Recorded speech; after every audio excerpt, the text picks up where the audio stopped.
ভগবানপি তারাত্রি শারদ ফুল্ল মল্লিকা বৃক্ষ রস্তং মনুষ্চক্রে যোগমায়া মুপাশ্রিতা। আজকে আমাদের আলোচনার আস্বাদনের বিষয়বস্তু হল ভগবতের দশম স্কন্ধের 29তম অধ্যায়ের 1 নম্বর শ্লোকের পরে আমাদের আস্বাদন রাসলীলা মাধুরীর পরে আমাদের যৎকিঞ্চিত আমরা আস্বাদনে ব্রতী হব।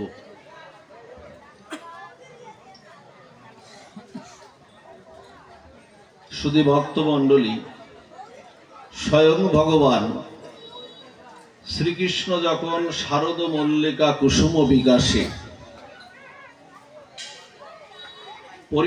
পরিশোভিত প্রফুল্ল রজনী দর্শন করে গোপ এবং রমণীগণের সাথে যোগমায়াকে আশ্রয় করে যখন রমণ করতে ইচ্ছুক হলে প্রেম রসে প্লাবিত বৃন্দাবনের যমুনা পুলিনে ভূমিতে রসিক শেখর ভগবান শ্রীকৃষ্ণের সঙ্গে শ্রীমতী রাধা ঠাকুরানী সহ শতকোটি গোপীর সঙ্গে মধুর যে প্রেম রসের যে মহামিলন ঘটেছিল তাহাই শ্রী ভগবানের রাসলীলা। এই লীলা স্বয়ং দেবতা গন্ধর্ব মনুষ্যগণ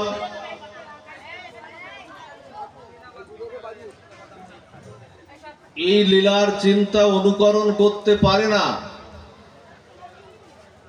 বা অনুকরণ করা যায় না। বৈকুণ্ঠের ভগবান চতুর্ভুজ শঙ্খচক্র গদা পদ্মধারী নারায়ণ বিলাস বিগ্রহ নারায়ণ আমাদের যিনি বিলাসমূর্তি, সেই মূর্তিতেও এই রাসলীলা সম্ভব হয় না। যেখানে মাধুর্যের স্থান নাই, যেখানে মধুর ভাবের স্থান নাই, আমাদের ভাব কয়টা? দাস্য সখ্য বাৎসল্য মধুর। বলছেন যেখানে মাধুর্যের স্থান নাই, দিবজ মুরলীধারী নবকিশোর নটবর শ্রীকৃষ্ণ স্বয়ং মাধুর্য, স্বয়ং মাধুর্য তার রসের ঘনীভূত মূরতি। তিনি লীলা মাধুরী, প্রেম মাধুরী, বেণু মাধুরী এবং রূপ মাধুরী দিয়ে এই চারটি হলেন ভগবান শ্রীকৃষ্ণের স্বতন্ত্র গুণ, যা বৈকুণ্ঠপতি নারায়ণের নাই, যা ভগবান রামচন্দ্রের নাই, যা ভগবান মৎস্যকূর্ম বরাহ। এত কথা হলে তো আলোচনা আর করা যাবে না বাবা।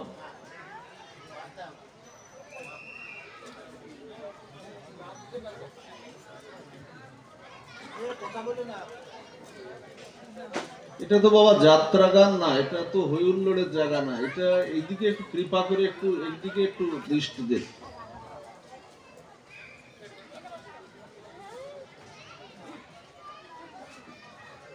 ভগবানের দশ অবতার কোন মূর্তিতেই এই লীলারস আস্বাদন করা সম্ভব নয়। এই লীলারস শুধুমাত্র ব্রজেন্দ্র নন্দন শ্রীকৃষ্ণ মূর্তিতেই হয়। ভগবান শ্রীকৃষ্ণ জগতের সর্বকারণের কারণম, আর যত ভগবান আমাদের সামনে আছেন, কথাটা খুব খেয়াল করে শুনুন। ভগবান অনাদিরাদি গোবিন্দ শ্রীকৃষ্ণ হচ্ছেন সর্বকারণের কারণম। ঈশ্বর পরম কৃষ্ণ সচ্চিদানন্দ বিগ্রহ অনাদিরাদি গোবিন্দ সর্বকারণের কারণম। বলছেন তার কোনো অংশ নাই। মৎস্য কুর্ম বরাহ নারায়ণ রাম সবই ভগবান শ্রীকৃষ্ণের অংশ, তারাও ভগবান, কিন্তু সর্ব ঐশ্বর্য সম্পন্ন ভগবান একমাত্র হলেন আমার শ্রীকৃষ্ণ। এতে চাংশকলা পুংসং কৃষ্ণস্ত স্বয়ং ভগবান। সেই ভগবান কি করলেন? সেই ভগবান যোগমায়া মুপাশ্রিত, সেই ভগবান যোগমায়াকে আশ্রয় করে তিনি কি করলেন? রমণ করতে ইচ্ছা করলেন। ভগবান পৃথিবীর সৃষ্টির আদিতেও ছিলেন, তিনি এখনো আছেন, পৃথিবী প্রলয়ের পরেও তিনি কিন্তু থাকবেন। তা পৃথিবীর সৃষ্টির আগে ভগবান চিন্তা করলেন যে আমি তো একাকী আমার আনন্দ হচ্ছে না। একাকী আনন্দ হয় কি বাবা? আমি যদি একা একা থাকি একা আনন্দ হয়? ভগবান চিন্তা করলেন কি জানেন? যে একাকী স্বনরমতে, বলছে আমার একাকী আনন্দ হচ্ছে না। তাই কি করলেন ভগবান? কি করলেন? ভগবানের তিনটা শক্তি আছে। রাসলীলা খুব কঠিন একটি তত্ত্ব, এর ভিতরে প্রবেশ করা চাই। ভগবানের তিনটা শক্তি আছে। সেই তিনটা শক্তি, একটি হলো সৎ অংশ, একটি হলো চিত অংশ, একটি হলো সচ্চিত, একটি হলো আনন্দ অংশ। সৎ অংশে সন্ধিনী, চিত অংশে সংবিত, আর আনন্দ অংশে লাদিনী শক্তি ভগবানের। তো ভগবান কি করলেন জানেন? ভগবান নিজে তো শতাংশে আছেন, আর এই সন্ধিনী স্বরূপ যিনি ভগবানের লীলা কি, যিনি ভগবানের লীলা ঘটিয়ে থাকেন, এই সন্ধিনী শক্তি হলো আমার ভগবানের চিত অংশ। আর ভগবানের লাদিনী অংশ হলেন এই যে আপনারা এখানে শ্রীমূর্তিগুলো করেছেন, ওখানে দেখবে রাধা ঠাকুরানী আছেন, আর রাধা ঠাকুরানী আছেন অষ্টসখী পরিবেষ্টিত হয়ে, ললিতা বিশাখা চন্দ্রাবলী আর সমস্ত অষ্টসখী পরিবেষ্টিত হয়ে যারা আছেন, এরা ঠিক রাধা ঠাকুরানী ভগবানের যে আনন্দ অংশের শক্তি, এই লাদিনী শক্তিরই বহিঃপ্রকাশ। এই যে আপনারা শ্রীমূর্তিগুলো এখানে আবির্ভাব ঘটিয়েছেন। সরানি বাচ্চাগুলোকে সরান এখানে। এই লাদিনী অংশের ভগবান চিন্তা করলেন যে আমার থেকে, আমারই তো শক্তি, আমি এই লাদিনী শক্তিকে একটু আমি বাইরে প্রকাশ করব। তাই ভগবান চিন্তা করলেন যে আমারই তো অংশ, আমার তো একাকী আনন্দ হচ্ছে না। তাই কি করলেন? একাকী যখন আনন্দ হচ্ছে না, তখন আমার এই শ্রীমূর্তিটা, আমার যে আনন্দ অংশটা, এই আনন্দ অংশটা ঘনাকার হয়ে, ঘনভূত হয়ে যখন একটা শ্রীমূর্তি নিয়ে নিল, তখন তার নাম হলো শ্রীমতী রাধা ঠাকুরানী। জয় জয় রাধা ঠাকুরানী কি। এই রাধা কোনো আলাদা নয়, রাধা একবার দেন না, একবার। রাধা কৃষ্ণ বলছেন যে রাধা কৃষ্ণ এক আত্মা, ওরা দুই দেহ ধরি, অনন্য বিলাসের রস আস্বাদন করি। তত্ত্ব কথা হলো রাধা ঠাকুরানী হলেন, রাধার কৃষ্ণের মধ্যে কোনো পার্থক্য নাই, কিন্তু আনন্দর প্রকাশের জন্য উনি বের করে দিলেন। রাধা হলেন আমাদের আনন্দের বহিঃপ্রকাশ। খবরদার, আপনাদের সাবধান করে যায় একটু। রাধা ঠাকুরানী কেউ কেউ রক্ত মাংসের যুবতী রত্ন কেউ ভেবে বসবেন না। কৃষ্ণ যেমন সচ্চিত আনন্দময় গড়া, কৃষ্ণ যেমন সচ্চিত আনন্দময় গড়া, ঠিক রাধা ঠাকুরানী ঠিক একই সচ্চিত আনন্দময় গড়া একটি শ্রীমূর্তি। কেউ যেন রাধা ঠাকুরানীকে কোনো যুবতী রত্ন, রক্ত মাংসের কোনো যুবতী রত্ন কেউ যেন ভেবে বসবেন না। তাই দেখুন চৈতন্য চরিতামৃত বলছে যে রাধা পূর্ণ শক্তি, কৃষ্ণ পূর্ণ শক্তিমান, দুই বস্তু ভেদ নাহি শাস্ত্রের প্রমাণ। মৃগমদ তার গন্ধ জৈসে অবিশ্বে। কথাগুলো শুধু বুঝুন আর না বুঝুন, কর্মী দিয়ে ভিতরে প্রবেশ করিয়ে নিন। আপনাদের বোঝার দরকার নেই কথাগুলো, শুধু কর্ণ দিয়ে ভিতরে একটু প্রবেশ করিয়ে নিন, তাতেই করুণা হয়ে যাবে, তাতেই কৃপা হয়ে যাবে। বলছেন দুই বস্তু ভেদ নাহি শাস্ত্রের প্রমাণ, মৃগমদ তার গন্ধ জৈসে অবিচ্ছেদ, অগ্নি জ্বালাতে জৈসে নাহি কবু ভেদ। রাধাকৃষ্ণ ওইসে সদা একই স্বরূপ, লীলারস আস্বাদিতে, এই সেই কথা, লীলারস আস্বাদিতে ধরে দুই রূপ। শ্রী রাধা শক্তি হলেন লীলারস আস্বাদিতে দুই রূপ, তিনি হয়েছেন, আলাদা কোনো তত্ত্ব নাই। কাকে বলে রাস? রাসের তো আয়োজন আমরা করেছি এখানে। কাকে বলে রাস? স্বয়ং গোপীর সাথে গোপীনাথের যে মিলন, গোপীর সাথে গোপীনাথের যে অন্তরঙ্গ অপ্রাকৃত চিন্ময় রসের যে মিলন। বলছে প্রাকৃত জগতের না, আমাদের এখন অপ্রাকৃত জগতে চলে যেতে হবে। বলছেন যে স্বয়ং গোপীর সাথে গোপীনাথের যে অপ্রাকৃত মাধুর্য ভাবের চিন্ময় রসের যে মিলন, সেই মিলনটাকেই বলে রাস। রাস কোনো সাধারণ তত্ত্ব নয়, এই তত্ত্ব সব জায়গায় প্রকাশ করা যায় না। গুরু মহারাজ নিষেধ করেছেন এই তত্ত্ব, সব জায়গায় প্রকাশের জিনিস এটা না। এজন্য বলেছেন চিন্ময় মাধুর্য রস, গোপী আর গোপীনাথের যে মিলন, এই মিলনকে, এই মিলনের অন্তরঙ্গে মিলন, ভক্ত ভগবানের অপ্রাকৃত চিন্ময় রসের যে মিলন, সেই মিলনটাকেই বলে রাস। যেখানে প্রাকৃত কোনো কামের গন্ধ নাই, অপ্রাকৃত। বলছে এখানে কামের গন্ধ নাই। ভগবান রমণ করতে ইচ্ছা করলেন। রমণ কথাটা শব্দের অর্থ কি বা? জাগতিক জগতে আমরা রমণ শব্দটার অর্থ যেটা বুঝি আমরা, সেটা হলো স্বামী স্ত্রী বা প্রেমিক প্রেমিকা, যে আমাদের কামভাবে যে সংভোগে আমরা লিপ্ত হই, সেটাইকে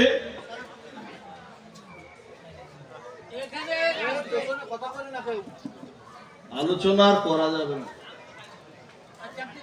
এত পরিবেশ চঞ্চল হলে না বারবার বিঘ্ন ঘটছে।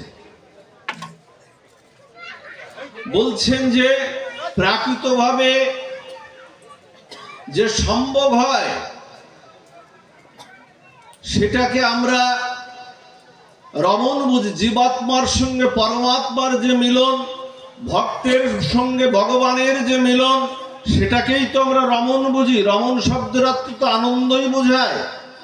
এখন এখানে বলছেন প্রাকৃত জগতের যে আনন্দ বোঝায়, রাসতত্ত্ব সেই প্রাকৃত জগতের কোনো আনন্দ নয়। এটা হলো অপ্রাকৃত জগতের চিন্ময় রসের আনন্দ। সেই আনন্দ ভগবান আজকে উপভোগের জন্য আজকে তিনি ইচ্ছা প্রকাশ করলেন। তিনি আজকে ইচ্ছা প্রকাশ করছেন। এই গোপী কারামা বলছেন যে গোপী, এই যে আপনারা অষ্টসখী ব্রজ গোপীকে ওখানে সাজিয়েছেন, এরা আসলে প্রকৃত কারা? এই অষ্টগোপী হলো ভগবান, ভগবানের আনন্দ শক্তির অংশ হলেন এই অষ্টসখী। কিন্তু যে গোপীদের সঙ্গে ভগবানের মিলন হয়েছিল, রাধারানী, ললিতা, বিশাখা, চন্দ্রাবলী, এরা ছিল। কিন্তু যাদের সঙ্গে ভগবানের মিলন হয়েছিল, যাদেরকে বংশীবদন করে ভগবান আহ্বান করেছিলেন, তারা আসলে কে ছিলেন? আপনারা জানেন, ভগবান রামচন্দ্র যখন দণ্ডকারণে ছিলেন, তখন একদিন সীতা দেবীকে নিয়ে না, প্রভাতে যখন সূর্য উদিত হয়েছে, সূর্যের আলোক ছটা যখন পৃথিবীকে আলোকিত করেছে, ভগবান রামচন্দ্র সীতা দেবীকে নিয়ে প্রভাতের এই সূর্যে তিনি ঘুরতে আসলেন। এই দণ্ডকারণে ছিল 60,000 মুনি ঋষি। এই 60,000 মুনি ঋষি দণ্ডকারণে তারা কি করেছিলেন? তপস্যা করতেন ভগবানের, 1000 বছর ধরে তপস্যা করতেন। কিন্তু রামচন্দ্র ভগবান আর জানকী মাকে দেখে, সীতা দেবীকে দেখে, তারা এই যুগলকে দেখে তাদের হৃদয়ে যুগল উপাসনার লালসা, যুগল উপাসনার লালসা তাদের জেগে উঠল। রামচন্দ্র ভগবানের চরণে পতিত হয়ে বললেন, সমস্ত মুনিরা ঋষিরা পতিত হয়ে বললেন, হে ভগবান, সারা জীবন তোমার তপস্যা করেছি, ধ্যান করেছি, সাধনা করেছি, কিন্তু আমাদের হৃদয়ে যুগল উপাসনার, যুগল রসে প্লাবিত হওয়ার জন্য আমাদের হৃদয়ে লালসা জেগেছে। আপনি কৃপা করে সেই যুগল রস আমাদের আস্বাদন করান। ভগবান কিছুটা স্থিমিত হয়ে রাজগোলোচন গারুণ্য ঘন নব দুর্বাদল শ্যাম, ভগবান রামচন্দ্র কিছুটা স্থিমিত হয়ে তিনি বললেন, তথাস্তু, তাই হবে। তবে এই যুগে, এই ত্রেতা যুগের এই লীলায় তোমাদের এই মনোবাসনা আমি পূর্ণ করতে পারবো না, তবে তোমাদের কথা দিলাম, আমি যখন দাপর যুগে, যখন আমি বৃন্দাবনে ব্রজ বিপিনে, আমি যমুনা পুলিনে, আমি শ্রীরাম বৃন্দাবনে আবির্ভূত হব, আবির্ভূত হয়ে তোমরা প্রত্যেকেই গোপী গর্ভে জন্মগ্রহণ করবে। তোমরা গোপী গর্ভে জন্মগ্রহণ করে এক একজন গোপী হয়ে যাবে, আর আমি ব্রজ বিপিনে সেই যমুনা পুলিনের ফুল্ল শারদ মল্লিকায় আমি আবির্ভূত হব। আবির্ভূত হয়ে সেখানে তোমাদের দ্বিভুজ মূর্তি হয়ে আমি সেই অপূর্ব যুগল রসে আস্বাদন করিয়ে তোমাদের রাসলীলা আমি সেদিনই আমি আস্বাদন করাবো, আমি তোমাদের কথা দিলাম। আজকে সেই প্রতিশ্রুতি পূরণের জন্য ভগবান কিন্তু কখনো প্রতিশ্রুতি ভোলেন না। আমরা ভুলে যাই, আমরা ভগবানের প্রতিশ্রুতি ভুলে যাই। ভগবান কিন্তু কখনো প্রতিশ্রুতি কিন্তু বলেন না। আজকে ভগবান কি করছেন? আজকে ভগবান সেই আশা পূর্ণকরণের জন্য আজকে যোগমায়াকে আশ্রয় করছেন। গোপীরা কিন্তু দেখেন, এদের বেশি যারা ব্রজ বিপিনে, যারা ব্রজমণ্ডলে গোপী হয়ে জন্মগ্রহণ করেছিল, এদের বিশেষ কোনো সাধন ছিল না। সাধন ছিল পূর্বে, কিন্তু ব্রজমণ্ডলে তাদের বেশি সাধন ছিল না। কিন্তু তারা একটা সাধন তাদের ছিল, সেটা হয়তো কৃষ্ণকে তারা ভালোবাসত। আমরা ভালোবাসি তো ভগবানকে। ভগবান ভালোবাসাটা কি জানেন? ভালোবাসাটা আমাদের হৃদয়ের যে ভালোবাসাটা, এই ভালোবাসাটা এই জগতের অংশ না। এই ভালোবাসাটা চিন্ময় ভালোবাসাটা গোবিন্দ স্থাপন করেছিলেন। আমরা মাতৃগর্ভে প্রতিশ্রুতি দিয়েছিলাম, হে ভগবান, মাতৃগর্ভ তোমার ভজনার জন্য উপযুক্ত জায়গা না, তুমি মাতৃগর্ভ থেকে পৃথিবীর মুখ দেখাও। আমি তোমাকে কথা দিচ্ছি, তোমার যে সচ্চিত আনন্দময়ের যে ভালোবাসাটা, এই ভালোবাসাটা আমি তোমার দিকেই আমি ধাবিত করব, তোমাকেই ভালোবাসবো বলেছিলাম গোবিন্দকে। কিন্তু যেই না ভূমিষ্ঠ হলাম না, মধু যেই একটু গালে পড়লো, সেই কি করলাম জানেন? মায়া আমাকে আষ্টে পৃষ্ঠে আমাকে জড়িয়ে ধরলো, মায়া জড়িয়ে ধরলো। আর ভালোবাসাটা কি হলো? ভালোবাসাটা, যে ভালোবাসাটা ভগবানকে দেওয়ার কথা ছিল, সেই ভালোবাসাটা কি করলাম? সেই ভালোবাসাটা ঘুরিয়ে স্ত্রীতে দিলাম, পুত্রে দিলাম, বিত্ত বৈভব ঐশ্বর্যে দিলাম। ভালোবাসাটা কি হলো? চুরি হয়ে গেল। যার জন্যই তো এত যন্ত্রণা আমাদের, যার জন্যই তো এত দুঃখ, যার জন্যই শোক। গোবিন্দ বললেন, দুঃখ তো আসবেই, কৃষ্ণ ভুলি যে জীব অনাদি বহির্মুখ, অতএব মায়া তারে দেয় সংসার দুঃখ। আবার বললেন, কৃষ্ণ সূর্য সম, মায়া হয় অন্ধকার, যেথা কৃষ্ণ সেথা নাই মায়ার অধিকার।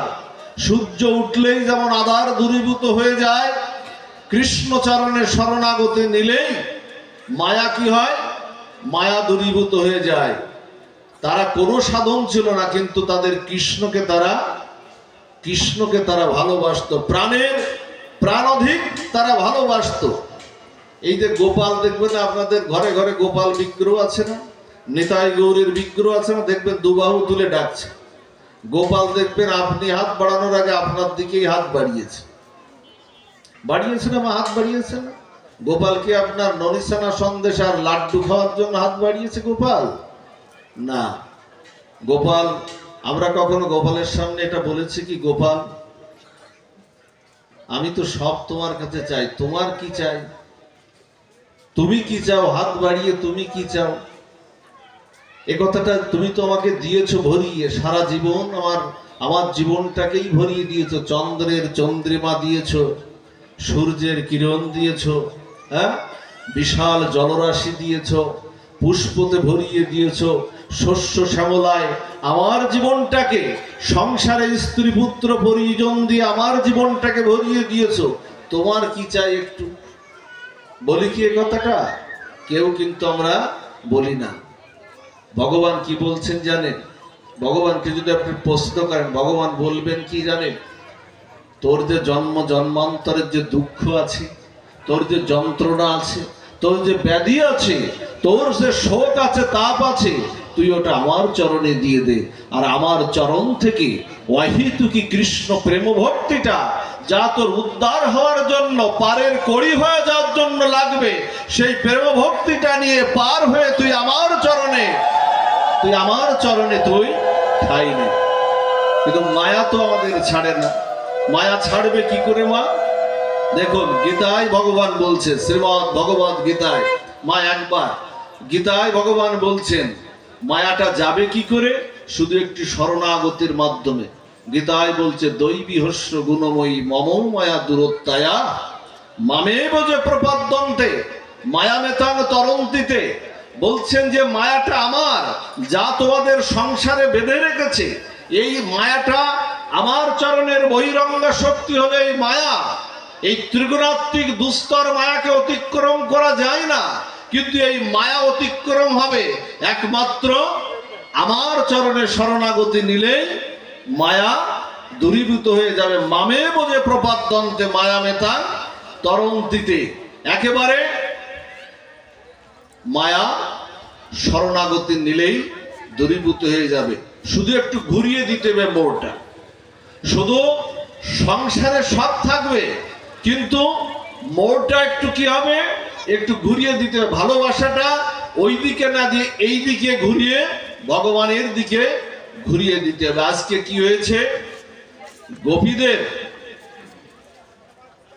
গোপীদের সেই ভালোবাসাটা ছিল, যার জন্য আজকে সেই যমুনা পুলিনের, হ্যাঁ, শারদ ফুল্ল মল্লিকায় আজকে তারা সেই গোপীনাথের সঙ্গে মিলনের সৌভাগ্য লাভ করলেন। আমাদের ইচ্ছা হয় না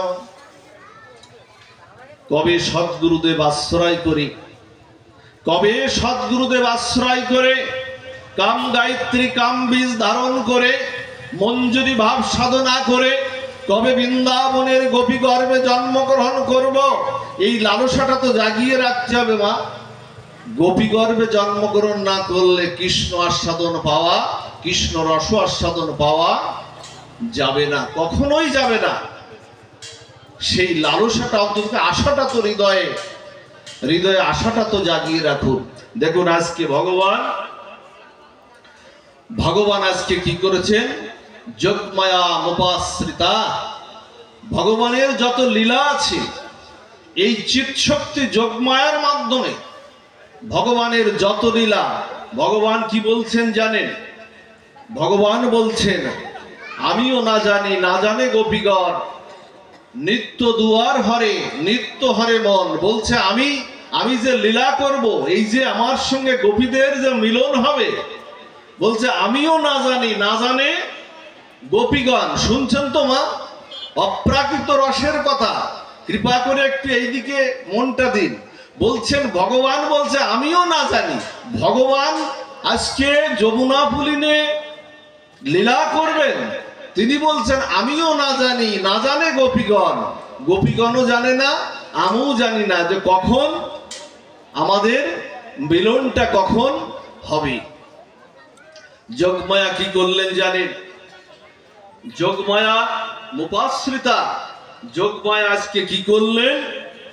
যোগমায়া আজকে সেই বংশীবদন ভগবান তো বংশীবদন করতেন ত্রিভঙ্গ ঠামে যোগমায়া।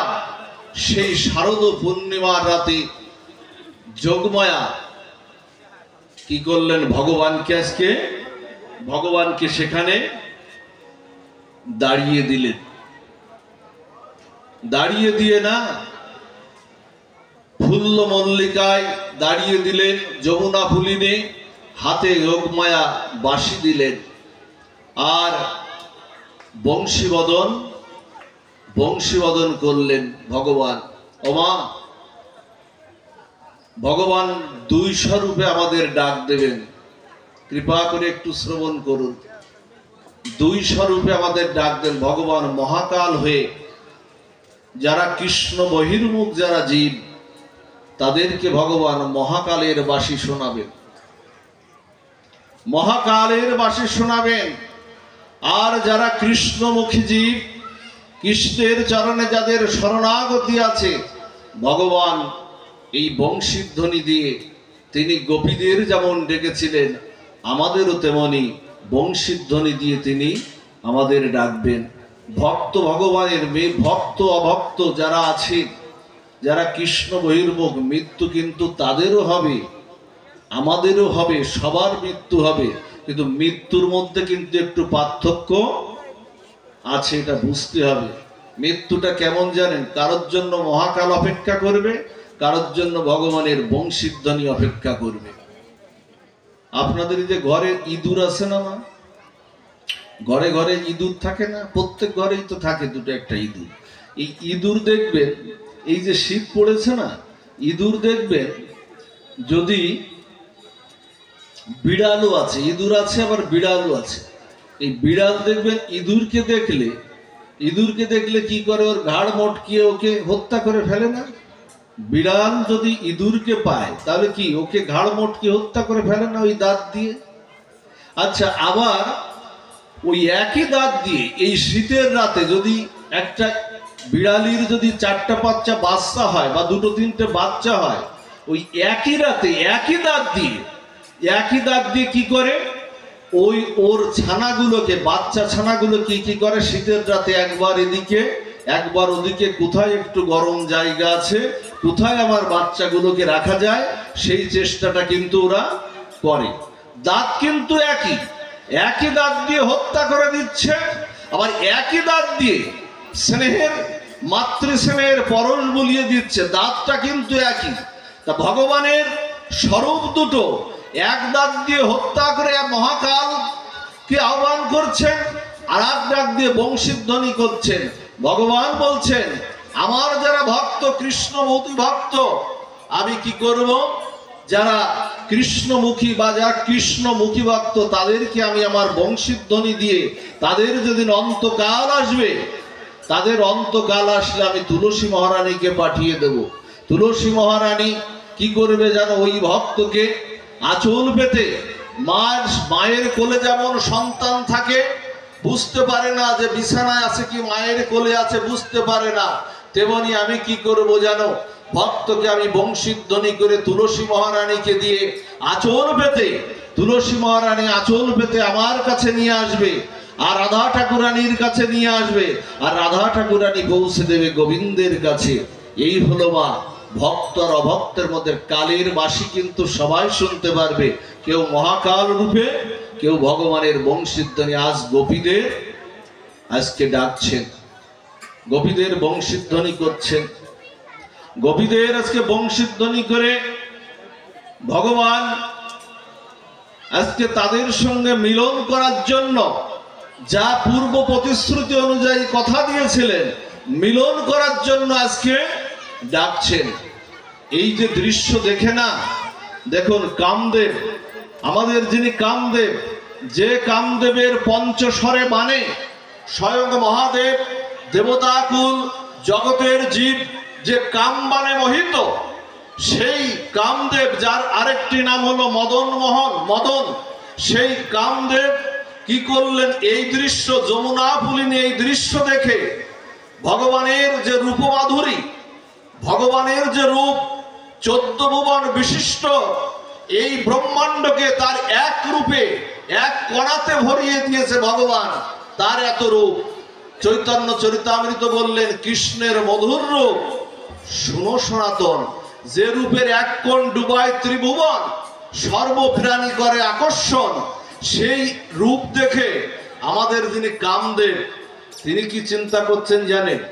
বলছে ভগবানের এত রূপমাধুরী, আমি যদি ভগবানকে আমার কামের দ্বারা আমি যদি আমাকে নিয়ন্ত্রণ করতে পারতাম, আমি তো মহাদেবকে করেছি, আমি ব্রহ্মাকে করেছি, আমি দেবরাজ ইন্দ্রকে করেছি, আমি জগতের সবাইকে আমার কাম মানে আমি মোহিত করেছি। যদি আমি ভগবানের রূপ দেখে না, উনি আনন্দিত হয়ে গেলেন। যেই না ওনার ফুল ধেনুতে, ওনার ধনুক ছিল ফুল্ল ধেনু, ধেনুতে যখন পঞ্চশর সেই পঞ্চশর বাণটাকে যখন যোজন করে যখন ছুটতে যাবেন, ছুটতে গিয়ে না ভগবানের সেই অপরূপ রূপমাধুর্য দেখে উনি কি হয়েছেন, সেই ধেনুতে এমনিতেই পড়ে গেল, আর কদলে বৃক্ষের মতো একেবারে নিচে পতিত হয়ে গেল। ভগবানের রূপে মোহিত হয়ে কামদেব মোহিত হয়ে নিচে পড়ে গেল। উনি নিচে পড়ে মূর্ছা গেলেন। জ্ঞান যখন আসলো তখন উনি দুবাহু উত্তোলন করে ভগবানের চরণে পতিত হয়ে বলছে, হে ভগবান, কেন কামদেব হিসেবে জন্মগ্রহণ করলাম? এই দায়িত্ব কেন নিলাম? আমি যদি বৃন্দাবনের গোপী হয়ে আমি যদি জন্মগ্রহণ করতাম, তাহলে গোপীনাথের মিলন মেলায় আমি রাসতত্ত্বে আমি অংশগ্রহণ করতে পারতাম। কামদেব মোহিত হয়ে গেলেন। এই জন্য ভগবানের একটি নাম মদন মোহন না? ভগবানের একটি নাম আমরা কি মদন মোহন বলে জানি না? এই মদনকে তিনি মোহিত করেছিলেন, কামদেবকে মোহিত করেছিলেন, অর্থাৎ মদনকে মোহিত করেছিলেন বলে ভগবানের একটি নাম হলো মদন মোহন। বংশীধ্বনি করলেন। বংশীধ্বনি যখন করলেন না, তখন গোপীরাই বংশীধ্বনি শুনে না, গোপীরাই বংশীধ্বনি শুনতে পারলেন। দেবতা দেবপত্নীগণ স্বর্গ থেকে এই বংশীধ্বনি শুনতে পারলেন। রাসলীলার এই বংশীধ্বনি শুনতে তারা মূর্ছিত হয়ে গেলেন, ব্রহ্মা মূর্ছিত হয়ে গেলেন, শিব মূর্ছিত হয়ে গেলেন। সমস্ত কৃষ্ণ ভক্তের হৃদয়ে প্রাণের সঞ্চার, আনন্দের হিল্লোল বয়ে গেল। ভগবানের বাঁশির ডাক সেদিন কিন্তু সবার কর্ণে কিন্তু পৌঁছায়নি, মা যশোদার কর্ণে পৌঁছায়নি, ব্রজের সখা সুবল সখা শ্রীদাম দাম বসুদাম মধুমঙ্গল তাদের কর্ণে পৌঁছায়নি। কেন পৌঁছায়নি জানেন? মা যশোদার ভাবটা কি ছিল? বাৎসল্যবাল, গোপালকে কি সন্তান হিসেবে ভালোবাসতেন না? আর সখারা কিভাবে ভালোবাসতেন? গোপাল আমার বন্ধু। এই জন্য মধুর ভাবের ডাকটা তাদের কর্ণে পৌঁছায়নি, কিন্তু পৌঁছেছিল যারা মধুর রসে যারা আস্বাদন করতেন তাদের কর্ণে পৌঁছেছিল। আর যখন গোপীদের কর্ণে পৌঁছার গোপীরা উৎকণ্ঠিত হয়ে গেলেন। আর দেখুন মহাজন পদে ভাব দিলেন, সেই ভাবটা একটু কৃপা করে আপনারা শ্রবণ করুন। মহাজন পদে গাইলেন, শারদ চন্দ্র, ব্যাখ্যা হচ্ছে যমুনা পুলিনে ভগবানের যে লীলা মাধুরী হয়েছিল তার ব্যাখ্যা হচ্ছে, শারদ চন্দ্র পবন মন্দ বিপিনে ভরালো কুসুম গন্ধরে, আহারে আহারে আহারে। আপনারাও গাইতে পারেন মনে মনে, মনে মনে গাইলে কৃপা হবে, করুণা হবে। গান মনে মনে গান আপনারা। শারদ চন্দ্র পবন মন্দ বিপিনে ভরালো কুসুম গন্ধরে, আহারে আহারে আহারে ফুল মল্লিকা মালতী জ্যোতি, ওগো ফুল মল্লিকা মালতী জ্যোতি, মত্ত মধুকর ভরণী রে। আহারে আহারে আহারে বলি চাঁদ উঠেছে আজি নীল গগনে, চাঁদ উঠেছে কোটি তারার মালা গলায় দিয়ে, নীল গগনে চাঁদ উঠেছে। ভগবান আজকে কি করছেন? কোটি তারাকে তার গলায় শোভাবর্ধন করে আজকে তিনি চাঁদের মতো, চন্দ্রের মতো, সমস্ত চন্দ্র আর কোটি সূর্যের আভা রশ্মি একসাথে বিকশিত হয়ে ভগবানকে আজকে আলো প্রদান করছে। যমুনার জলটা যেদিকে যাচ্ছিল উল্টো দিকে বইছে, মেঘগুলো হঠাৎ থমকে দাঁড়িয়ে গেছে। আজকে ষড় ঋতু একসঙ্গে আজকে উদয় হয়েছে। সমস্ত ফুল যা এক এক মাসে এক একটা ফোটে, সমস্ত ফুলগুলো আজকে প্রকাশিত হচ্ছে। তাই বলছে ফুল মল্লিকা মালতী জ্যোতি, মত্ত মধুকর ভরণী রে। আহারে আহারে আহারে বলি বৃন্দাবনে ফুল ফুটেছে, বলি আজি বৃন্দাবনে ফুল ফুটেছে। ষড় ঋতু এক হয়ে বৃন্দাবনে ফুল ফুটেছে। সবার সব ঋতুগুলো না কি করুণা দেখুন ভগবানের। আজকে তিনি কৃপা করবেন তো আমাদের, রাসলীলায় কৃপা করবেন। শুধু কি গোপীদের কৃপা করেছিলেন, আমাদেরও আজকে কৃপা করবেন। এই যে আয়োজন করেছে না, আমরা করেছি তো আয়োজন, সেই করুণা আমাদের উপরেও বর্ষণ হবে।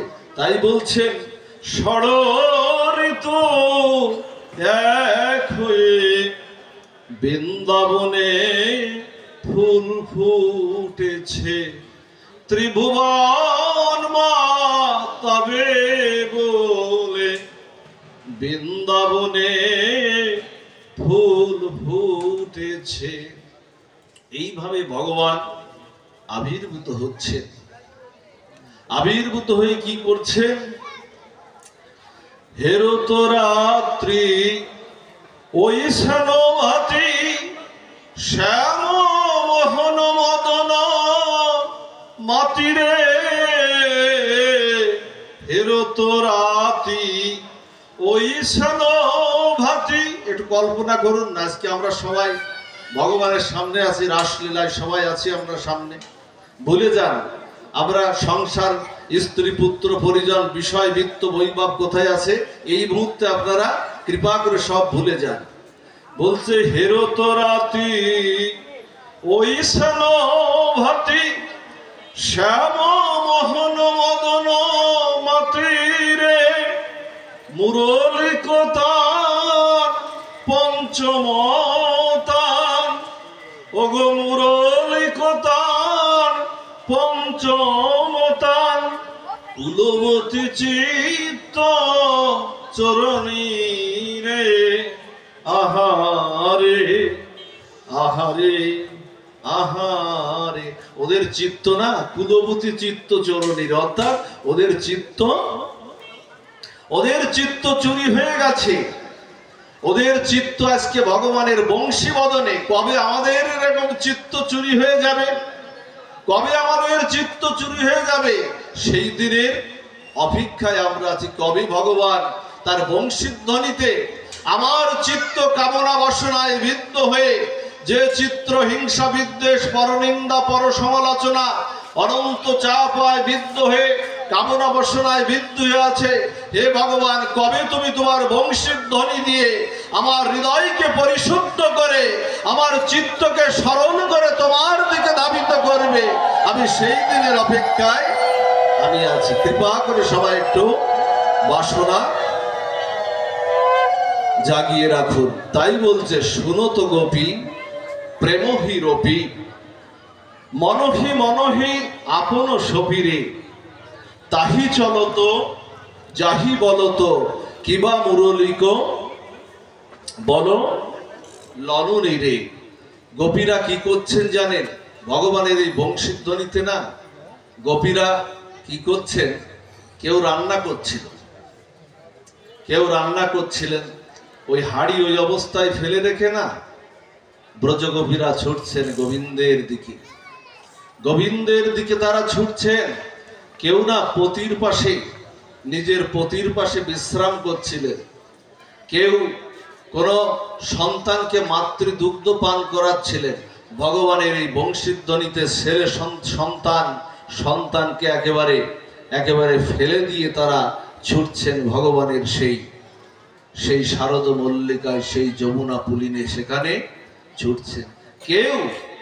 কেউ আবার পতির পাশে যারা ছিলেন তারা বলছেন, কোথায় যাচ্ছ? বলছে, আমি আমার পতির কাছে যাচ্ছি। তা বলছে, আমি তো তোমার পতি, আমি তোমার পতি। তার নিজের স্বামী বলছে, আমি তোমার পতি। তা বলছে, না, তুমি আমার এই দেহটার পতি, আমি যাচ্ছি আমার পরম পতির কাছে। কালের বাঁশি শুনে ভগবান ডাক দিয়েছেন বংশীধ্বনি, আমি যাচ্ছি আমার পরম পতির কাছে। কেউ না, দেখুন, ভগবানের জন্য উৎকণ্ঠা ব্যাকুলতা যদি না থাকে, ভগবান কাজে একটু ব্যাকুলতা, হৃদয়ের ব্যাকুলতা একটু জাগাতে হবে। ব্যাকুলতা না থাকলে ভগবানের ভজন করা যায় না। কি করছেন জানেন? কি করছেন?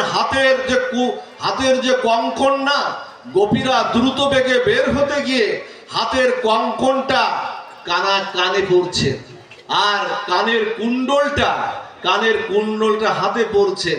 কাজল এক নয়নে দিয়েছেন, আর এক নয়নে দেননি। আলতাটা কি করেছেন? আলতাটা চোখে পড়ছেন। কিভাবে সব এলোথেলো উল্টো পাল্টা হয়ে যাচ্ছে। কবে এইরকম হবে আমাদের? কবে এই ব্যাকুলতা, কবে উৎকণ্ঠা জাগবে?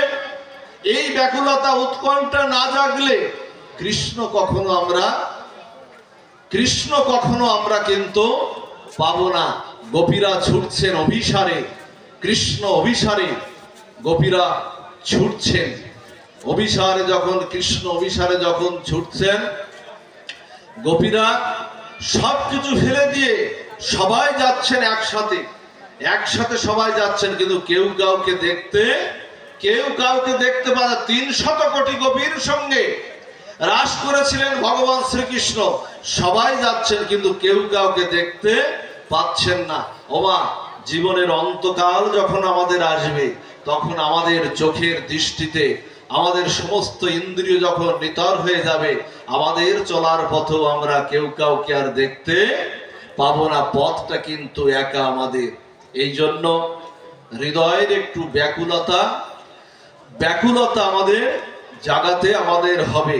ওমা, আজকে চন্দ্র রাস পূর্ণিমার যে চন্দ্র উদিত হয়েছে, অন্য দিনে চন্দ্র উদিত হয় কাদের জন্য?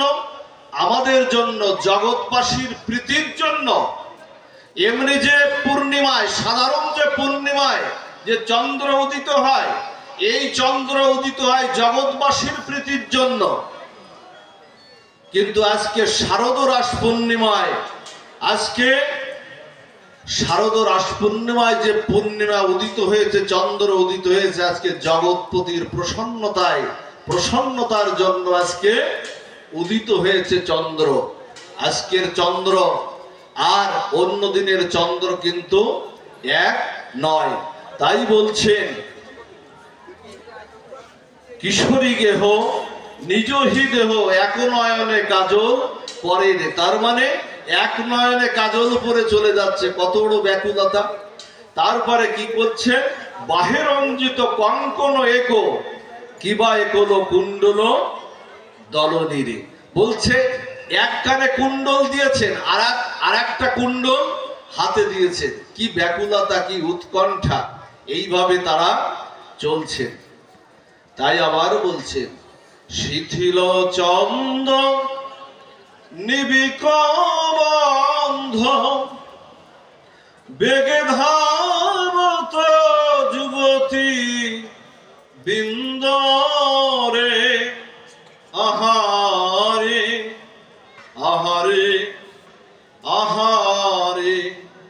শিথিল ছন্দ নিবিক বন্ধ বেগে ধাবত শত যুবতী রে আহারে আহারে আহারে। তাদের বসত খসত, তাদের খসত বসত রসন চলি, কিবাল ললিত দেহি দোলনী রে আহারে আহারে আহারে। কিবা ওই স্থান মিলাল গোকুল চন্দ্র, ওই স্থান মিলাল গোকুল চন্দ্র, গোবিন্দ দাস বলনি রে আহারে আহারে আহারে। গোবিন্দ দাস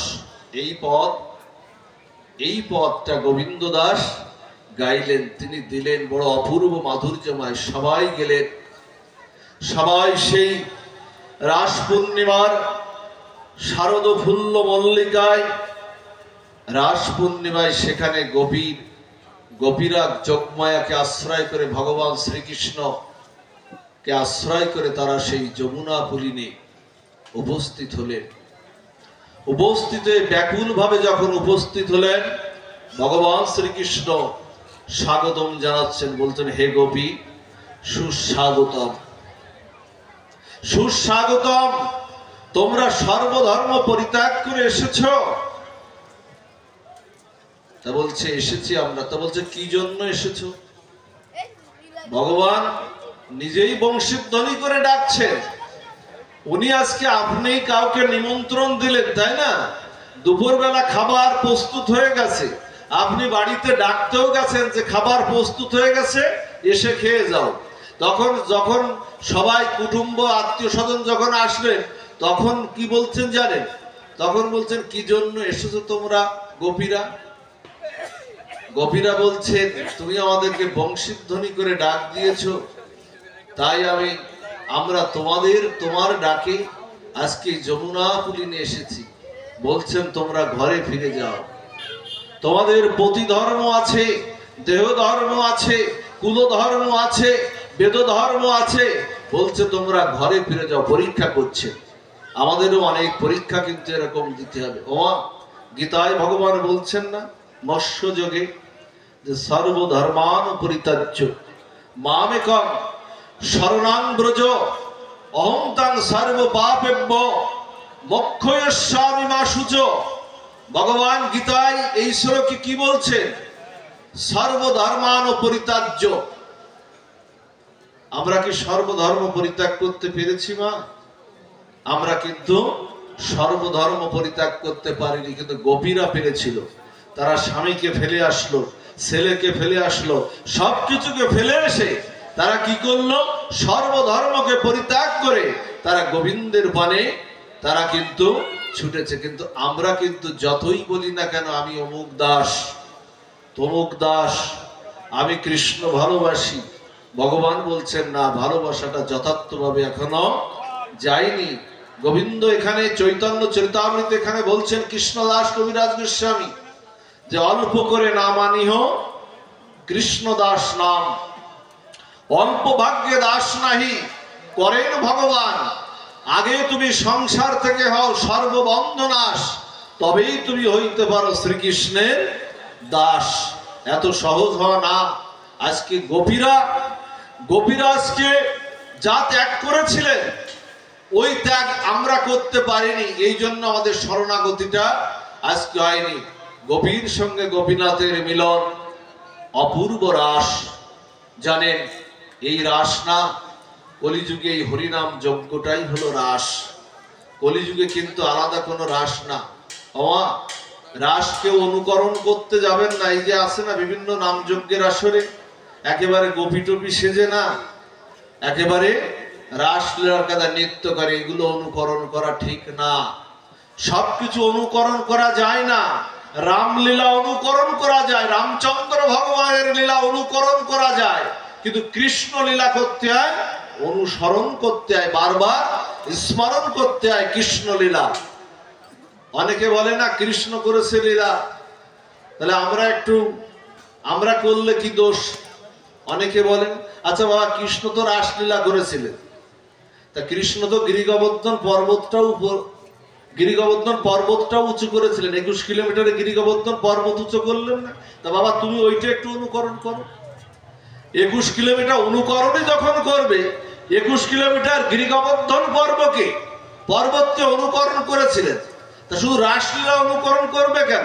ওইটা অনুকরণ করে একটু নিজের হাতটা, গিরিগোবর্ধন তো দূরের কথা, নিজের হাতটা একটু 1 ঘন্টা তুলে রাখো তো কেমন পারো। এই হয়েছে আমাদের জড়জাগতিক বুদ্ধি।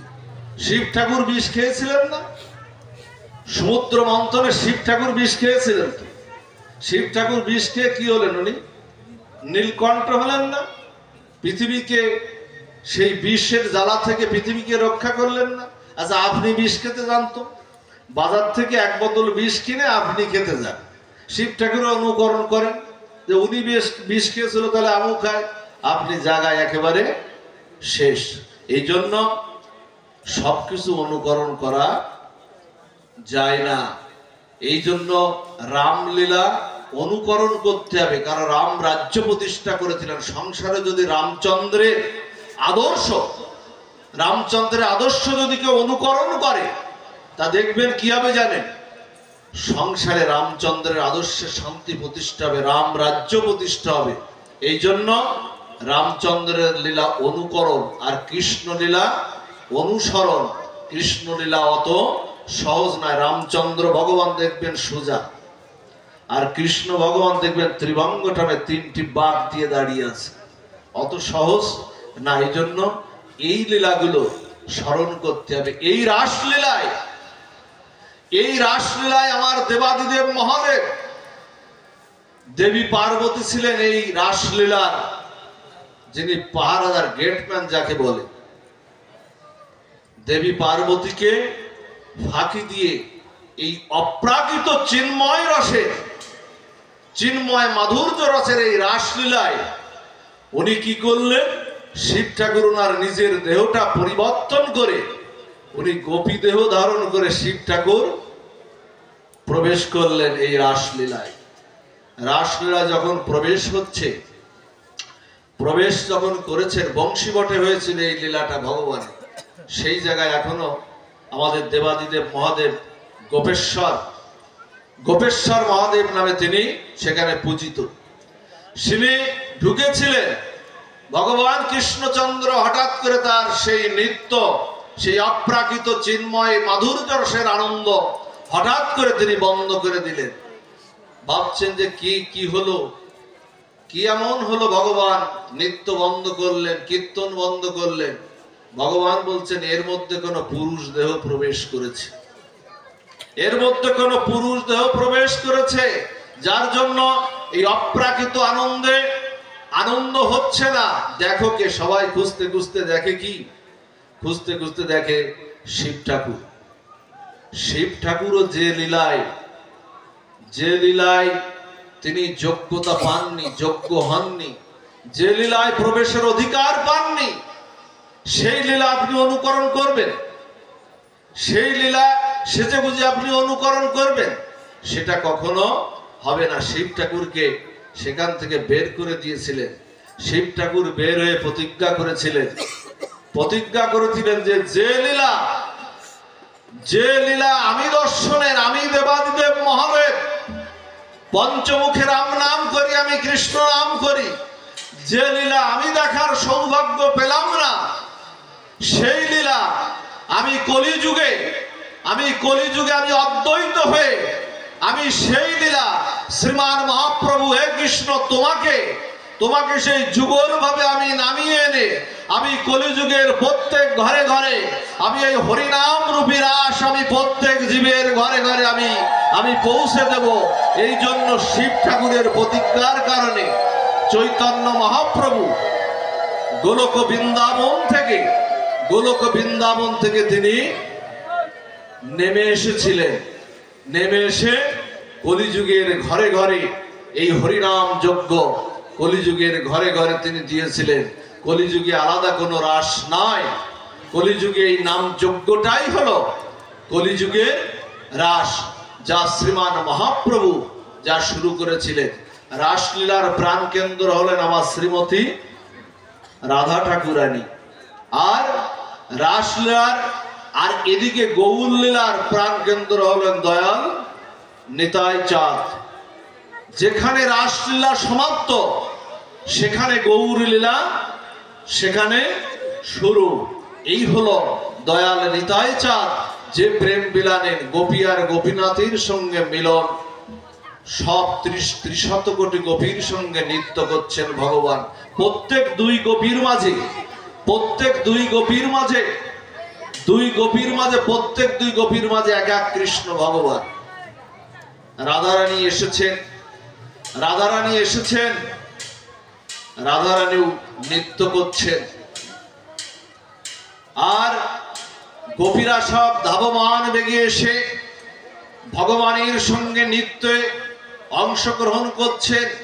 গোপীরা একটা বার্তা দিয়ে গেল, একটা সংকেত দিয়ে গেল, যেভাবে সংসার থেকে সবকিছু ফেলে এসে ভগবানের দিকে ছুটে চলেছিলেন, গোপীরা আমাদের জন্য একটা সংকেত দিয়ে গেল যে ভগবানের বাঁশির ডাক যদি কারো হৃদয় মন্দিরে কর্ণ ইন্দ্রিয় দ্বারা হৃদয় মন্দিরে পৌঁছয়, তাহলে তুমি সংসার ভুলে যাও, কিন্তু ভগবানের ডাক শুনতে তুমি ভুলো না, ভগবানের কাছে যেতে ভুলো না। সেইভাবেই কিন্তু গোপীরা আমাদেরকে কিন্তু সংকেতটা দিয়ে গেল। ভগবানের সেই ডাক আমাদের পৌঁছায় তো আমাদের কর্ণে।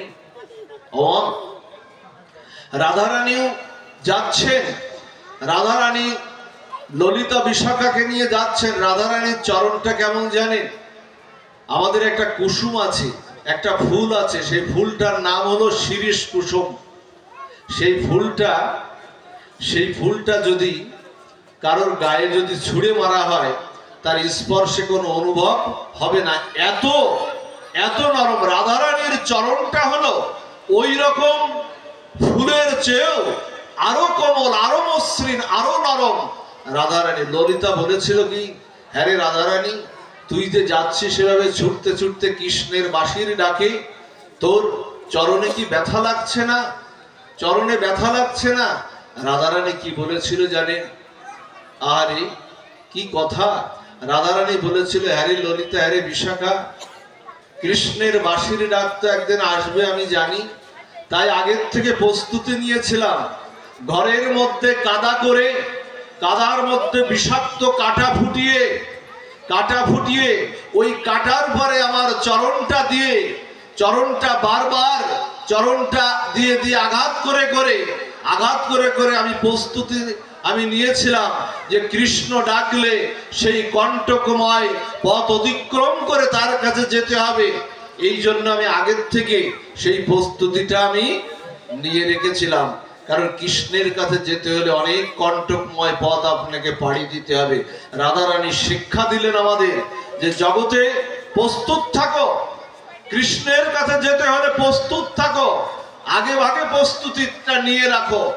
সব প্রস্তুতি তো আমাদের আছে, কিন্তু ভগবানের কাছে যাওয়ার প্রস্তুতিটা, আমরা একটা ছেলেকে ডাক্তার করব, ইঞ্জিনিয়ার করব, মেয়েটাকে বিবাহ দেবো সৎপাত্রে, বাড়ি বানাবো, গাড়ি করব, সব প্রস্তুতি আছে।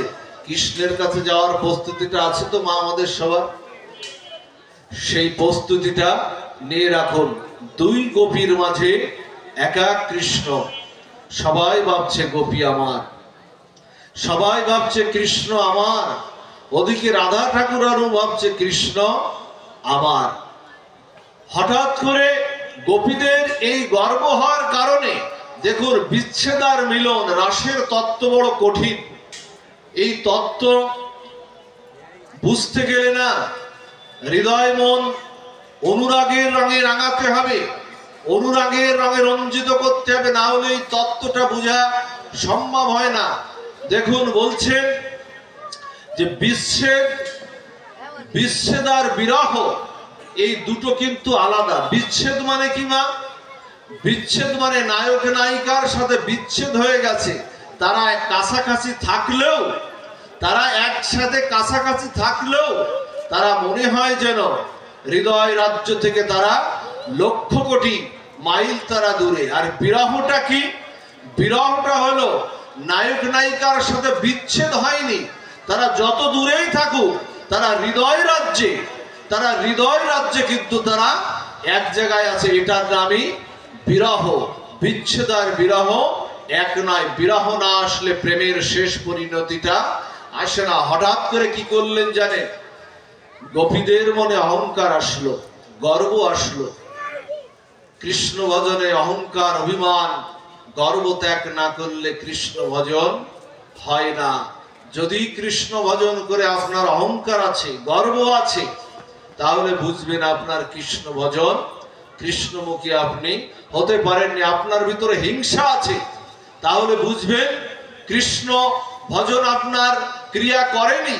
কৃষ্ণ ভজনটা এমন, বন্যার জল এলে খানার জল, খন্দের জল, পুকুরের জল, নদীর জল যেমন একাকার হয়ে যায়, কৃষ্ণ প্রেম ভক্তিটা এমন সবাইকে এক করে দিয়ে, হিংসা বিদ্বেষকে ভুলে দিয়ে কুয়ো মাঠঘাট নদীকে যেমন একাকার করে দেয়, তেমনি কৃষ্ণ ভক্তিটা এমন হৃদয় মনকে একাকার করে দেবে। তনু মন প্রাণ, এই যে তিনটি তত্ত্বকে কায়মন বাক্যে কি বললাম? তনু মন প্রাণ, এই তিনটি তত্ত্বকে এক জায়গায় না করলে কৃষ্ণ ভজন কখনো হবে না। অহংকার, দাম্ভিকতা, গর্ব থাকলে কৃষ্ণ ভজন কখনোই আসবে না। কি করলেন জানেন? যখন গর্ব হলে তখন হঠাৎ করে কৃষ্ণ, যেখানে গর্ব আছে, অহংকার আছে, দাম্ভিকতা আছে, সেখানে কৃষ্ণ তিনি থাকেন না। হঠাৎ করে কৃষ্ণ ওই রাসলীলার থেকে অন্তহিত হয়ে গেলেন, অর্থাৎ লুকিয়ে পড়লেন। রাধা ঠাকুরানীকে নিয়ে তিনি লুকিয়ে পড়লেন। ব্রজগোপীরা বলছে, হায় হায়, এ কি হলো? কৃষ্ণকে পেয়েও হারালাম, প্রেমধনকে পেয়েও হারালাম। হঠাৎ করে অন্তহিত হয়ে গেলেন। রাধারানীকে নিয়ে না, তিনি রাধারানীকে নিয়ে অন্তহিত হলেন। আর 300 কোটি গোপী বনে বনে, জঙ্গলে জঙ্গলে কৃষ্ণ হারা হয়ে তারা খুঁজে বেড়াচ্ছেন। হা কৃষ্ণ বলে তারা খুঁজে বেড়াচ্ছেন কৃষ্ণ হারা হয়ে। তাদের বেদনায় কণ্টকাকীর্ণ পথ কাটা বিচ্ছে, কৃষ্ণও ছুটছে আর তারাও ছুটছে, কিন্তু কৃষ্ণ দেখা দিচ্ছেন না। কারণ কৃষ্ণ গর্ব নাশ করবেন। বিরহ না হলে প্রেমের পরম আস্বাদনটা, বিরহ ছাড়া প্রেমের পরম আস্বাদনটা কিন্তু আসে না। সেই বিরহটাই ভগবান, কিন্তু সেই বিরহটা চায় হৃদয় মন্দির থেকে। সেই বিরহের রসটা ভগবান কি করেন? বলছেন বিরহের রসটা তিনি আস্বাদন করতে চান। আপনাদের মনে আছে রঘুনাথ দাস গোস্বামী যখন ব্রজ বিপিনে, যমুনা পুলিনে যখন তপ্ত রৌদ্রের মধ্যে হা রাধে বলে যখন ভজন করছেন, ওদিকে রৌদ্রের মধ্যে ভজন করছেন, বলছেন কোথা হে রাধা ঠাকুরানী, কোথা তুমি? ওদিকে ভজন করছেন, আর এদিকে কি করছেন জানে? ভক্তকে স্বয়ং কৃষ্ণ, তখন তো আজকের মতো এরকম আধুনিকতা না বৃন্দাবনে, ভক্তকে কি করছেন? ভক্তকে স্বয়ং কৃষ্ণ পাহারা দিচ্ছেন। আমার রাধা ঠাকুরানীর ভক্তকে যেন হাতি বা অন্য কোনো হিংস্র প্রাণী যেন না খেয়ে যায়। আর ওদিকে রাধা ঠাকুরানী কি করছেন জানেন? রাধা ঠাকুরানী এসে আঁচল দিয়ে, তার সেই নীলাম্বর নীল কাপড়ের আঁচল দিয়ে ভক্তকে আচ্ছাদন দিচ্ছে। আর দূর থেকে আমার ভক্তের গায়ের রোদ্দুরে তাপে পুড়ে যাচ্ছে, আস্বাদন দিচ্ছেন। আর রাধা ঠাকুরানী বলছেন, আর রঘুনাথ গোস্বামী কেঁদে কেঁদে ভাসাচ্ছেন, বলছেন রঘুনাথকে, বলছেন হে রঘুনাথ কাঁদো, তুমি কাঁদো, এমন করে না কাঁদলে আমার চরণের মাধুর্য রস, মধুর ভাবের যে রসটা আস্বাদন করা যায় না, তোমার ওই রসটাকে, হৃদয়ের ওই বিরহের এই রসটাকেই আমি আস্বাদন করি। আমার চরণের অনন্ত ঐশ্বর্য, অনন্ত সেবা লাভ করতে হলে এমন ভাবেই কাঁদা চাই, এই রসটাই তো আমি আস্বাদন করি। আজকে তেমন করেই আজকে ভগবান কৃষ্ণচন্দ্র আজকে আস্বাদন করছেন ব্রজ গোপীদের, আজকে সেই রসটা আস্বাদন করছেন। খুঁজতে খুঁজতে খুঁজতে খুঁজতে আর পাচ্ছেন না, হঠাৎ করে দেখছেন, হঠাৎ করে এক সময় রাধা ঠাকুরানীকেও ফেলে কৃষ্ণ চলে গেছেন। গিয়ে দেখেন রাধা ঠাকুরানী, সমস্ত গোপীরা গিয়ে দেখেন রাধা ঠাকুরানী সামনে। সবাই বলছেন, ললিতা, বিশাখা, চন্দ্রাবলী সবাই বলছেন, ওরে কৃষ্ণ খোঁজার আর দরকার নাই, তোরা রাধারানীকে বাঁচা। রাধারানীকে যদি বাঁচাতে পারিস, কৃষ্ণ এমনিতেই আমাদের আসবে। দেখবেন গাভী যদি আপনি গোয়ালে না উঠাতে পারেন, বাছুরটাকে আপনি যদি নিয়ে আগে ভাগে চলে যান, গাভী এমনিতেই কিন্তু গোয়ালের দিকে প্রবেশ করবে। তেমনি বলছেন, ওরে রাধাকে বাঁচা, রাধাকে বাঁচালে কৃষ্ণ এমনিতেই তিনি আসবেন। রাধাকে সেবা শুশ্রূষা করছেন। রাধা হলেন কি জানেন মা? আশ্রয় তত্ত্ব। আমাদের শ্রী গুরুদেব যেমন আমাদের আশ্রয় তত্ত্ব, আর ভগবান হলেন কি? বিষয় তত্ত্ব। এই জন্য মা সেই আশ্রয় তত্ত্বটা সঠিক হওয়া চায়, গুরু তত্ত্বটা সঠিক হওয়া চায়। আপনারা যারা কৃষ্ণ মন্ত্রে যারা দীক্ষিত নিয়েছেন বা দীক্ষা আপনারা নিয়েছেন, অন্তত পক্ষে একটা জিনিস আপনারা জেনে নিন, কয়লয় রস্যি অনেশ্বর, এই যে ক্লিং শব্দটা যদি কৃষ্ণ মন্ত্রে দীক্ষার আগে ক্লিং শব্দটা, কাম গায়ত্রী, কাম বীজ যদি আপনারা গুরুদেবের কাছ থেকে না পান, তাহলে বুঝবেন কৃষ্ণ মন্ত্রে দীক্ষা হয়নি। এই যে দুর্গা মন্ত্রে যারা, শক্তি মন্ত্রে যারা দীক্ষিত হন, এই রিং শব্দটা যদি না হাসে, তাহলে মনে করবেন ওই শক্তি মন্ত্রে আপনার দীক্ষাটা হয়নি। কারণ কাম বীজ, কাম গায়ত্রী না পেলে কৃষ্ণ তত্ত্বে কৃষ্ণ কখনো আপনি পাবেন না। তাই চৈতন্য চরিতামৃত বলছে যে বৃন্দাবনের অপ্রাকৃত নবীন মদন, কাম বীজ, কাম গায়ত্রী যার উপাসন। বোঝা গেল বাবা দুই লাইনে? বৃন্দাবনের অপ্রাকৃত নবীন মদন, কাম বীজ, কাম গায়ত্রী যার উপাসন, এইগুলো যারা পাননি না, সদ্গুরুদেব কর্তৃক যারা পাননি এই আশ্রয় তত্ত্বটি, তাদের প্রকৃত দীক্ষাটা হয়নি। এই জন্য আপনাদের একটু বলি, ভগবানের যে গোপী আর গোপীনাথের যে মিলন, যে রাসলীলা, এই অপ্রাকৃত মাধুর্য রস আস্বাদন করতে গেলে কাম বীজ, কাম গায়ত্রী দ্বারা বৃন্দাবনের সেই অপ্রাকৃত নবীন মদনকে আপনাদের ভজনা করতে হবে মঞ্জুরি ভাব সাধনার মাধ্যম দিয়ে। এই জন্য দেখবেন গুরু পরম্পরা যদি না থাকে, এখানে এই যে লাইটগুলো জ্বলছে না, এই লাইটগুলোর মূল কেন্দ্র কোথায়? মূল একটা পাওয়ার হাউস আছে না, সেই পাওয়ার হাউসের থেকেই তো এটা সঞ্চালন হচ্ছে। তেমনি গুরু পরম্পরায় যদি চৈতন্য মহাপ্রভু, নিত্যানন্দ, অদ্বৈত প্রভুর যদি গুরু পরম্পরায় সেই পাওয়ার হাউসের সঙ্গে আপনার যদি যুক্ত না থাকে, মনে করবেন আপনার সেই দীক্ষাটা আপনার হয়নি। আশ্রয় তত্ত্ব সঠিক না হলে বিষয় তত্ত্ব কখনো পাওয়া যায় না। রাধা গুরু যেমন আশ্রয় তত্ত্ব, রাধা ঠাকুরানী তেমন আশ্রয় তত্ত্ব। যখন রাধা ঠাকুরানীকে যখন পেলেন, কৃষ্ণ লুকিয়ে পড়লেন।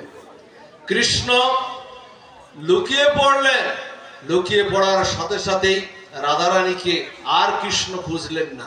গোপীরা ভাবছেন, আমরা যত কৃষ্ণকে আমরা তাড়া করব, কৃষ্ণের তত কষ্ট হবে। এই তো ভালোবাসা, কৃষ্ণের তত কষ্ট হবে। কণ্টকাকীর্ণ পথে চলতে চলতে আমার প্রাণনাথ যদি কাটা ফুটে রক্তাক্ত হয়ে যায়, সেটাও তো আমাদের বেদনার। তাই গোপীরা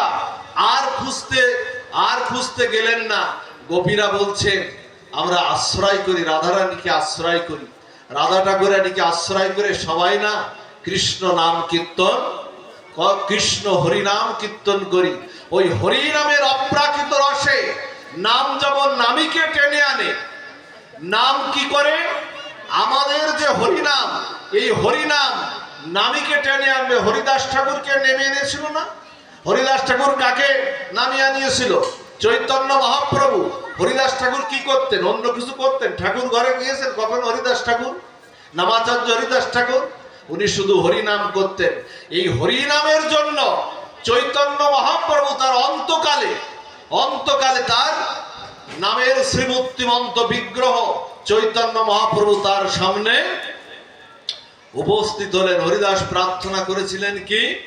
হরিদাস প্রার্থনা করেছিলেন, হৃদয়ে ধরিমু তোমার কমলচরণ, বক্ষে ধরিমু তোমার কমলচরণ, নয়নে হেরিমু তোমার চন্দ্রবদন, জিহ্বায় উচ্চারিমু শ্রীকৃষ্ণ চৈতন্য নাম, এই মতো মোর ছাড়িব পরাণ। এই জন্য নাম নামীকে টেনে আনে। সেই জন্য সবাই মিলে কি করলেন জানেন? আর দৌড়াদৌড়ি করলেন না। নামের যদি ক্ষমতা থাকে, ওমা স্বয়ং নামীর থেকে নামের ক্ষমতা বেশি। যা কলিযুগে চৈতন্য মহাপ্রভু, যা কলিযুগে সেই নামের মধ্যে সবকিছু দিয়ে গেছেন। এই নামই ব্রজপ্রেম, এই নামের মধ্যেই রাধা প্রেম। সেই নামটা যদি আমরা সঠিকভাবে করতে পারি, তাহলে স্বয়ং যে নামী, তিনি আমার নামের মধ্যে আমার কাছে এসে উপস্থিত হবে। এই জন্য সবাই মিলে কীর্তন শুরু করে দিলেন, হরিনাম সংকীর্তনের কীর্তন। কি কীর্তন করলেন? কীর্তন ভালো আমি করতে পারবো না, তবু একটা লাইন, হরে কৃষ্ণ হরে কৃষ্ণ কৃষ্ণ কৃষ্ণ হরে হরে,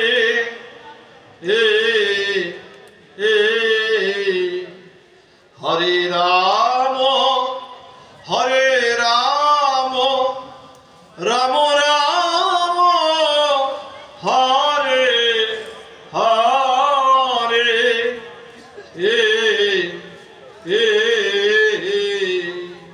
হরে কৃষ্ণ হরে কৃষ্ণ কৃষ্ণ কৃষ্ণ হরে হরে, হরে রাম রাম রাম হরে হরে। দেখো, বিরহই হলো প্রেমের চরম পরিণতি, বিরহই হলো প্রেমের রস আস্বাদন। আজকে সেই বিরহের রসটা দিয়ে আজকে গোপীদের অহংকার গর্ব চূর্ণ করে আজকে স্বয়ং ভগবান এই নাম করার সাথে সাথে, রাধা ঠাকুরানীকে নাম করার সাথে সাথে আবার সেই রাস যজ্ঞ স্থলে স্বয়ং ভগবান গোপীদের মাঝে আবার উপস্থিত হয়ে গেলেন। স্বয়ং ভগবানকে আবার পেলেন। মণিহারা ফণিকে আবার সবাই আবার পেলেন, সবাই আবার আনন্দে। এই যে লীলাটি হয়েছিল, যে রাস লীলাটি হয়েছিল, এই রাস লীলাটি ব্রহ্মার এক রাত্রির সমান, অর্থাৎ আমাদের চতুর্যুগের সমান এই রাসলীলাটি হয়েছিল। কিন্তু বৃন্দাবনে সবাই জানে, কি জানে? বৃন্দাবনে সবাই যোগমায়ার লীলার কারণে সবাই ঘুমিয়েছিলেন। আর ওই যে গোপীগৃহে প্রত্যেককে ছায়া গোপী করে তাদের স্বামীর কাছে, তারাও বুঝতে পারেনি, ছায়া গোপী করে স্বামীর কাছে তারা যোগমায়া রেখে দিয়েছিলেন। এই জন্য স্বামীরাও তারা অসন্তুষ্ট হননি। অথচ চতুর্যুগ পরিমাণ ব্রহ্মার এক রাত্রি, বলছেন সত্য ত্রেতা দাপর কলি, এই চতুর্যুগে ব্রহ্মার এক দিবস, ব্রহ্মার এক রাত্রি, সেই পরিবার এই রাসলীলা হয়েছিল।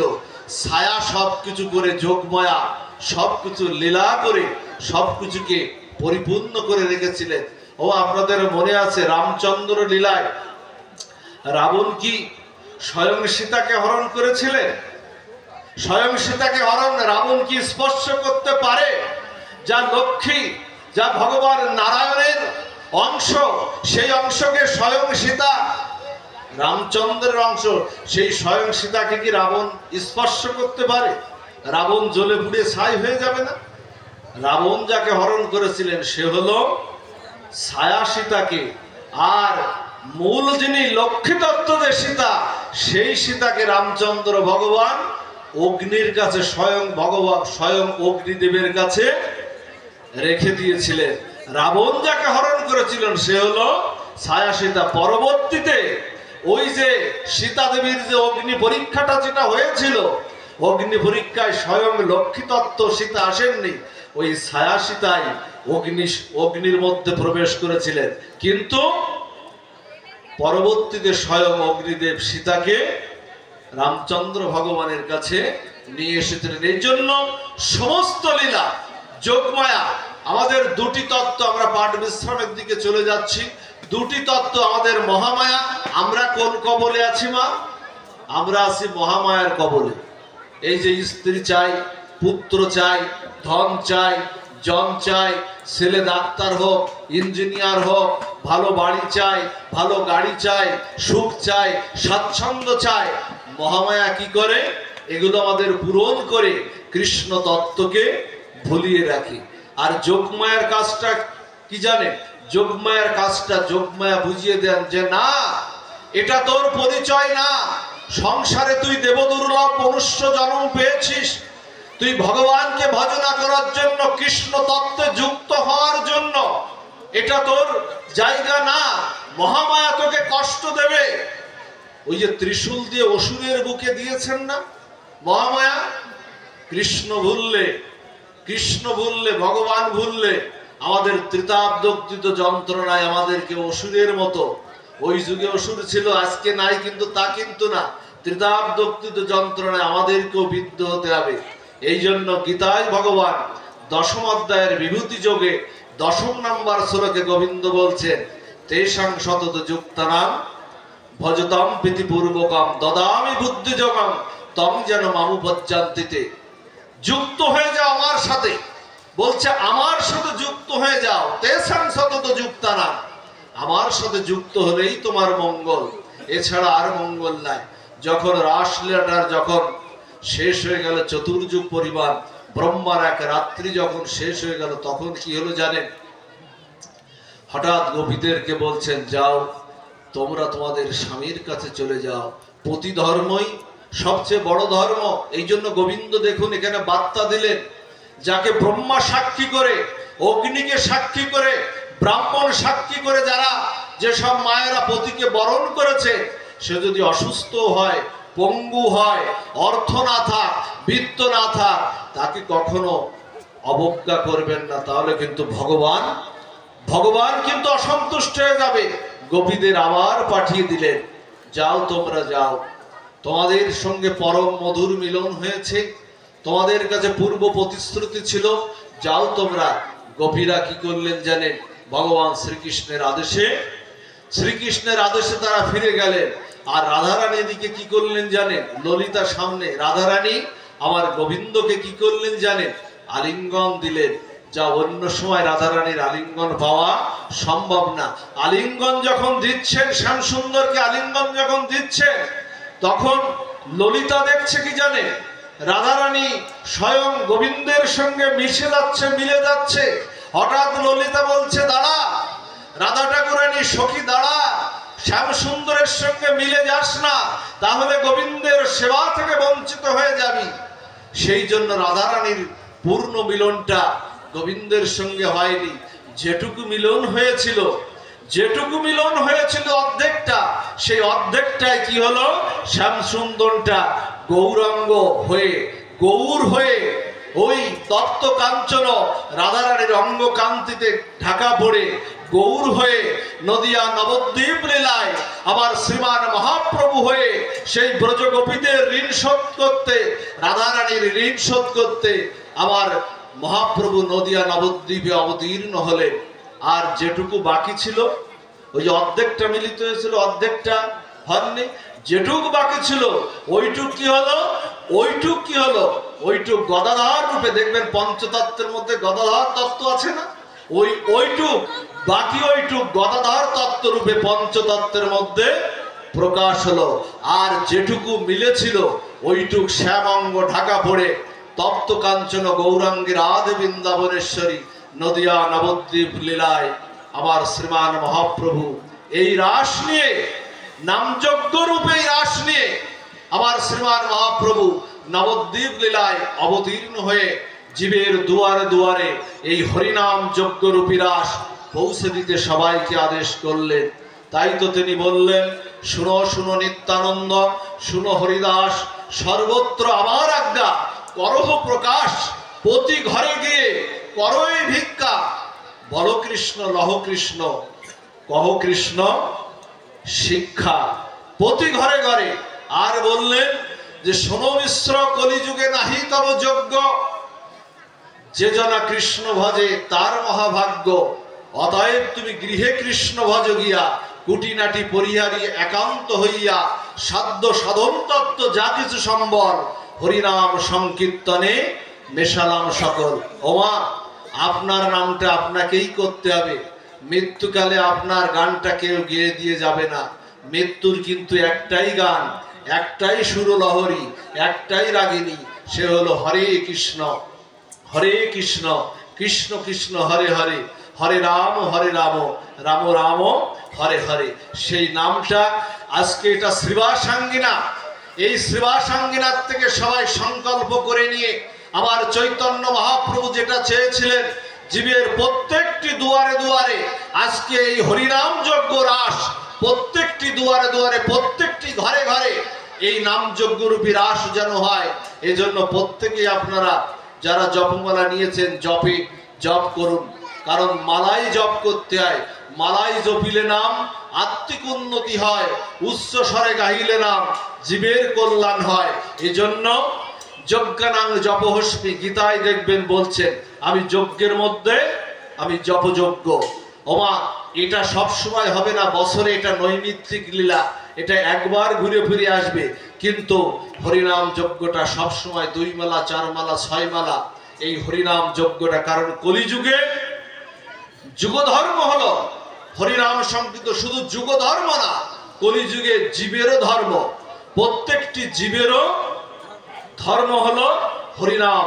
হরিনাম ছাড়া কলিযুগে নাম রূপে কৃষ্ণ অবতার, আর কোন ধর্ম করলে না হইবে পার। শুনে নিন শাস্ত্রের সিদ্ধান্ত, এটা আমার কথা না।